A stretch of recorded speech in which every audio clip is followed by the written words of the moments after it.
ఇక్కడికి వచ్చిన mega power star గారి ప్రతి ఒక్క అభిమానులందరికీ నమస్కారాలండి. నువ్వు కూర్చో అన్న.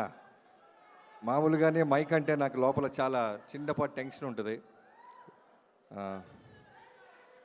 థ్యాంక్ యూ మీ అభిమానానికి చాలా చాలా థ్యాంక్స్. ఇందాక ఆది అన్న అంటున్నప్పుడు అన్నట్టు చిరంజీవి గారు ఆయన మెగాస్టార్ అవటం కన్నా ఆయన్ని అభిమానించే వాళ్ళలో ఒక్కడ పైకి వచ్చిన ఆయన కంటే ఆనందపడేవాడు ఈ భూమి మీద నేను ఎవరిని చూడలేదు. నిజం చెప్తున్నాను.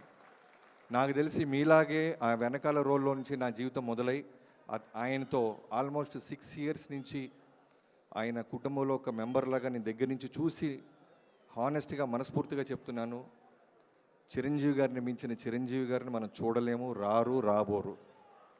ఇది మనస్ఫూర్తిగా చెప్తున్నాను, ఒక అభిమానిగా చెప్పట్లేదు.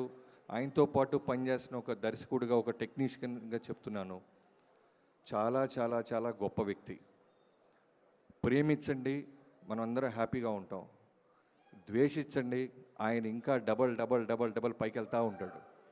రిజల్ట్ రూపంలో, రెవెన్యూ రూపంలో, బాక్స్ ఆఫీస్ బొనోజా రూపంలో గుద్ది సమానం చెప్తాడు. ఇది తప్ప పాపం ఆయనకి ఏమీ తెలియదు. ప్రతి కామెంట్కి, ప్రతి బ్యాడ్ రివ్యూకి ఆయన సమాధానం రెవెన్యూ, రెస్పెక్ట్. కుటుంబం నుంచి ఒక పవర్ స్టార్ని తీసుకొచ్చి నిలబెట్టారు ఆయన. ఆంధ్ర రాష్ట్రంలో మనం అందరం చూస్తున్నాం, చిన్నపాటి జుట్టు కనబడిన కళ్యాణ్ గారిది, చిన్నపాటి షోల్డర్ గరిపినా ఊగిపోతుంటాం. అలాంటి గొప్ప పవర్ స్టార్ని మనకిచ్చిన మెగాస్టార్ ఆయన. నేను ఈ 158 ఫిల్మ్ పూజకి పవన్ కళ్యాణ్ గారిని పిలవటానికి అమరావతి వెళ్ళినప్పుడు నేను మా producer, one of the producer మన లోహిత్ గారు అందరూ వెళ్ళినప్పుడు, సార్ 2 daysలో మెగా 158 పూజ ఉంది సార్, మీరు రావాలి అన్నప్పుడు ఆయన కూర్చోబెట్టి జనరల్గా వాళ్ళ పిఎస్ వాళ్ళు మా టీంకి ముందనింది ఏంటంటే, సార్ చాలా బిజీగా ఉన్నారు, ఊరు వెళ్తున్నారు, ఒక 5-10 minutes సరిపోద్దా సార్ అన్నారు. చాలు సార్, అందుకంటే ఎక్కువ వద్దన్నాం.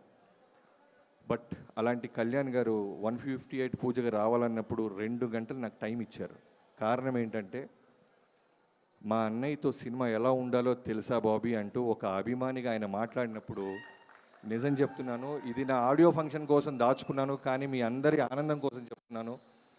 మా అన్నని మీరు థియేటర్లో చూశారు, మా అన్న స్టార్డమ్ని, మా అన్నని ఫ్యానిజంతో మీరు, కానీ దగ్గరుండి ఓ 14 ఏళ్ల కుర్రోడి నుంచి చెన్నైలో మా అన్నని నేను చూస్తూ పెరిగాను బాబీ. మా అన్నయ్య కోసం వచ్చిన జనాల్ని, వాళ్ళ ప్రేమల్ని, వాళ్ళు లక్షల మంది వచ్చినప్పుడు తెగిపోయిన వాళ్ళ చెప్పులు మున్సిపాలిటీ వాళ్ళు వచ్చి 3 రోజులు తీసి లారీలు వేస్తున్నప్పుడు నేను దగ్గర ఉండేవాడిని.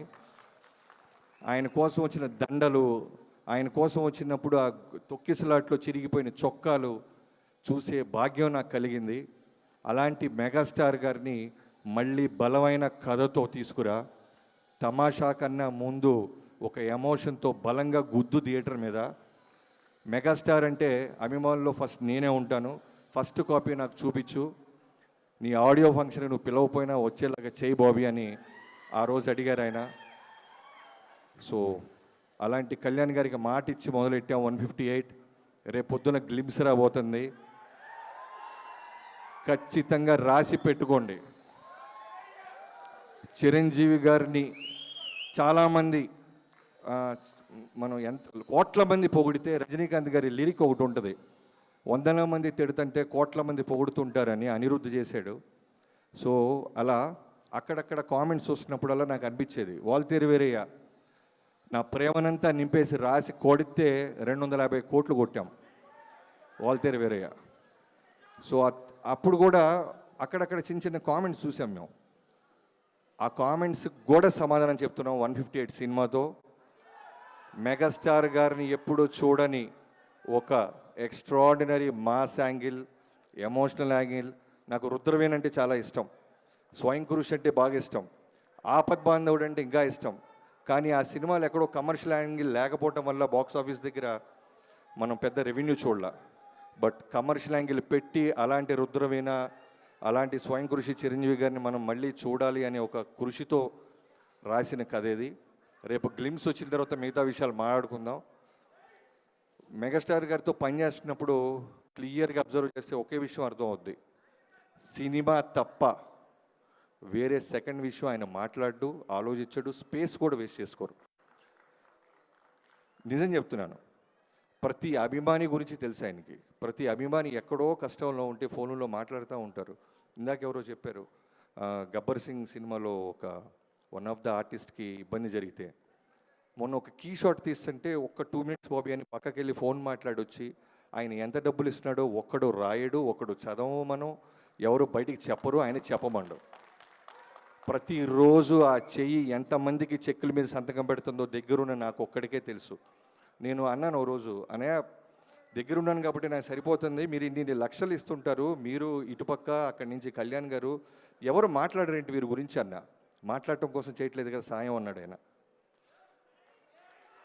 నేను మాట్లాడటం కోసం మేము ఎక్స్పెక్ట్ చేయట్లేదు, నేనైనా నా కుటుంబం అయినా వాళ్ళు బాగుండాలి, స్నేహితుడైనా శత్రువు అయినా అభిమాని అయినా వాళ్ళు బాగుండాలని మనస్ఫూర్తిగా కోరుకుండే గొప్ప మనస్తత్వం ఉన్న గొప్ప మెగాస్టార్ అయినా. సో మ్యాక్సిమం ప్రేమించడానికి చూడండి.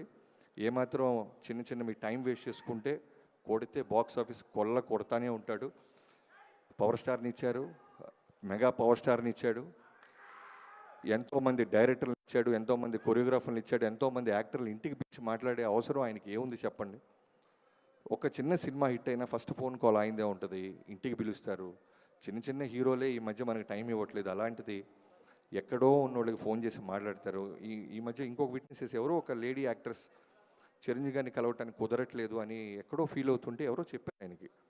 వెంటనే ఫోన్ చేసి అమ్మా క్షమించమ్మా, నా దగ్గరికి రావడానికి పలానా కాంటాక్ట్ నెంబర్ తీసుకొని రామ్మా అని ఇంటికి పిలిచారు. మొన్న మా యూనిట్లో మా కెమెరామెన్ గారి అసిస్టెంట్ ఒక అబ్బాయి ఉన్నాడు. తను కొడుక్కి రామ్ చరణ్ గారి మీద ఉన్న అభిమానంతో రామ్ చరణ్ పేరు పెట్టుకున్నాను సార్ అని కెమెరామెన్తో చెప్తుంటే విని ఆయనే మొత్తం డబ్బులు ఖర్చు పెట్టి వాళ్ళని పిలిపించి చరణ్ గారి చేతుల మీద ఆ అబ్బాయికి బ్లెస్సింగ్స్ ఇప్పించారు ఆయన. సో ఎన్ని పక్కన పెడితే ఆయన చెప్పుకుంటూ పోతే పుస్తకాలు సరిపోవు, రోజులు సరిపోవు. సో అలాంటి మెగాస్టార్ గారితో రెండోసారి పనిచేస్తాను. ఒకసారి ప్రేమతో నేను ఇచ్చిన ఫ్యానిజానికి పేరు వాల్తెరి వీరయ్య. రెండోసారి వస్తున్నాం మెగా 158. రేపు మా టైటిల్లో కొంచెం లీక్ ఆయన ఇచ్చారు, ఆ లీక్ మాత్రం నేను చెప్తున్నా, పూర్తి పేరు అది కాకపోయినా టైటిల్లో ఉన్న ఒక చిన్న భాగాన్ని ఆయన లీక్ రూపంలో ఇచ్చారు. మిగతాది రేపు 9ంటికి మాట్లాడుకుందాం.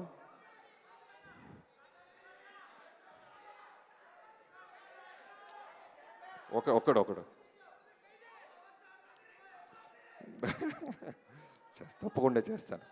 నీకంటే నాకు ఎక్కువ ఉంటుంది తమ్ముడు, కళ్యాణ్ గారితో చేయాలని ఎక్కువ ఉంటుంది. ఖచ్చితంగా తప్పకుండా త్వరలోనే అన్నీ కలిసి వస్తే కళ్యాణ్ గారి దగ్గరికి వెళ్ళి మళ్ళీ సినిమా వేస్తాను. Thank you so much. ఇక్కడికి వచ్చిన ప్రతి ఒక్కరికి పేరు పేరున నన్ను పిలిచిన స్వామినాయుడు గారికి, మిగతా అభిమానులందరికీ థ్యాంక్ యూ సో మచ్.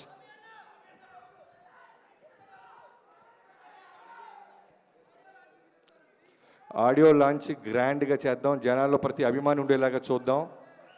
ఇంకోలాగుంటాయి ఈ సినిమా ప్రమోషన్స్, ఇంకోలాగుంటాయి తమ్ముడు, ప్రామిస్, ఇంకోలాగుంటాయి. Okay, thank you so much. ఇక్కడికి వచ్చిన పేరు పేరున ప్రతి అభిమానులకి thank you. Thank you Bobby గారు, థ్యాంక్ యూ సో మచ్. అయితే ఏమన్నా చిరు లీక్స్ లాగా మీరు కూడా ఏమన్నా లీక్ ఇచ్చేసారా? ఓకే, మీకు వచ్చేసింది ఆ లీక్. అయితే నేను అక్కడ చాలా హడావిడి రాలేదంటున్నారు వాళ్ళు, అదేమిటది అలా ఇన్ని రోజులు ఓపిక పట్టారు, 9 దాకా ఓపిక పట్టండి. లీక్ చేయాలన్నా, టైటిల్ లీక్ చేయాలన్నా ఆ స్థాయి చిరంజీవి గారి దగ్గర నుంచే ఉంది, ఆయనకి వదిలేద్దాం. Thank you so much, love you all. Thank you so much. Me schedule చాలా చాలా బిజీగా ఉందని నాకు తెలుసు, బట్ కేక్ కటింగ్ కోసం మిమ్మల్ని ఉండాల్సిందిగా కోరుకున్నా. ఇమీడియట్గా చేసేస్తున్నాం మీరున్నారు కాబట్టి. సో